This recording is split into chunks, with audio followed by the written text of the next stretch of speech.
मार्गशीर मासरे महालक्ष्मी पूजा मां को पूजा करने प्रत्येक गृहिणी तत्पर होइथांती। एही मासरे बुधवार ठारू घर धोई चिता पकाई थांती एवं गुरुवार दिन भोर उठी महालक्ष्मी को ठाकुर घरे स्थापन करी नाना प्रकारर पिठापणा भोग करिथांती। कारण लक्ष्मी मां संतुष्ट हेले धनर आगमन होइथाए घरकू। दीर्घ 32 वर्ष परे सोरडा आड़प मंडपठारे पुणी लक्ष्मी मेढ़ आरंभ होइछि। एही स्थान रे संज होइले शह शह भक्त रुंड होइथांती। मां लक्ष्मी शांताणी को दर्शन करिबा पई महिला भक्तंकर प्रबल भीड़ जमुछि। सोरडा आड़प मंडपठारे युवक संघ तरफरु लक्ष्मी मेढ़ आरंभ होइछि। यह गत संक्रांति ठारू आरंभ हुई आसंता संक्रांति रे समापन हेबो।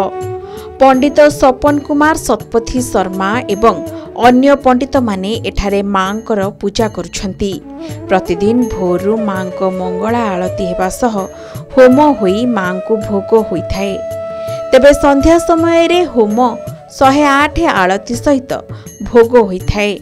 बहु दूर दूरांतरु हजार हजार भक्त मां को दर्शन करिबा पई आसीथांती।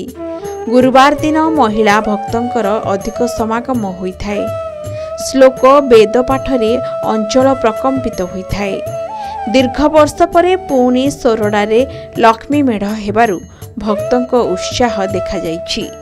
संध्या आरती परे प्रतिदिन कानिका भोग भक्तंकु बंटा जाउछि। यह सहित बल्लभ लडू मालपुआ मां पाखरे भोग होई बिक्री करा जाउछि।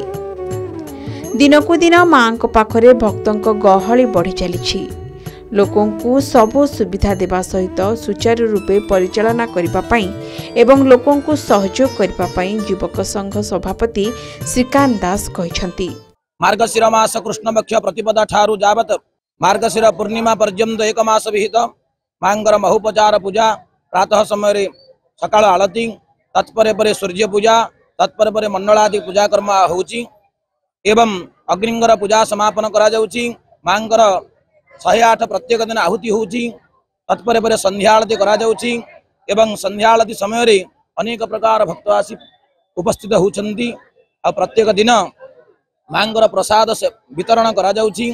धर्म अर्थ काम मुख्य चतुर्वर्ग पुरुषार्थर सिद्धि पई श्री भगवती पाखरे समस्त आदि पाद तले मथा लुटुचंदी।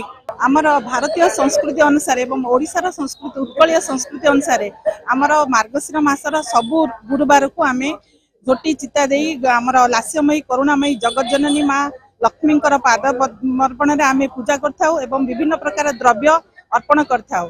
किंतु एई सोरडा रे दीर्घ 32 वर्ष परे एई जो मां लक्ष्मी मेढ़ बसा जे आड़प मंडप ठारे संपूर्ण भावे नूतन भावे आमे देखिया पाउछु एवं आज द्वितीय गुरुवार हजार हजार संख्या रे भक्त आसी एठे मां को पाखरे तांकर दुख जणा को आस्थिले एवं तांकर शुभाशीर्वाद नेथिले। मां लक्ष्मीर अपार कृपा रे गोटे निष्पत्ति नेलु आमे आड़मंड युवक संघ ए वर्ष लक्ष्मी मेढ़ पूजा करिया पई जाकी 32 वर्ष तले 92-93 साल रे हमर बड़ भाई माने सब करथिले। पुनः यहाँ करने गोटे निष्पत्ति नेलु एवं गुरुवार मार्गशीर मास प्रतिपदा ठार आरंभ हो आज 13 दिन बीतीगला।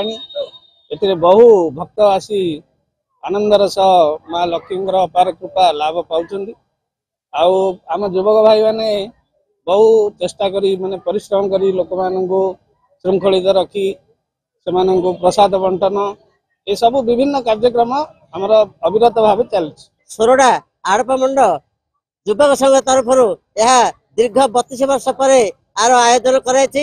एणु महालक्ष्मी कृपा अर्जन करने शह शह भक्त एथरे रुंड हुंती। ए कार्यक्रम दिन को दिन उत्तरोत्तर उन्नति होबार चली भक्त मानकर गहली भीड़ मां को दर्शन करने दिन को दिन अधिका होबार लगी। प्रतिदिन मां काकरा आमर गजा मालपुआ भोग हुए बिक्री हुए एवं प्रतिदिन प्रसाद बंटन हुए। प्रति गुरुवार दिन कानिका भोग हुई बिना मूल्य रे समस्त प्रसाद सेवन कर जाए। तेबे सोरडा ठारे तिबा बहु पुरातन रघुनाथ मंदिररु गतकाली संध्या समय रे मां को पाई भेटी रूपे आसीथिला गजरा माळ मंगलसूत्र सिंदूर चूड़ी शाढ़ी सहित भोग सामग्री कीर्तन मंडली घंट ढोलरे सहर पूरी उठिथिला।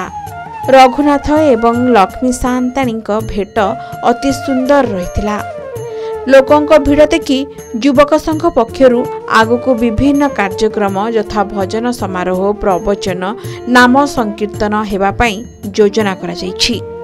गंजाम सोरडारू संजीव पटनायक रिपोर्ट के न्यूज ओडिशा।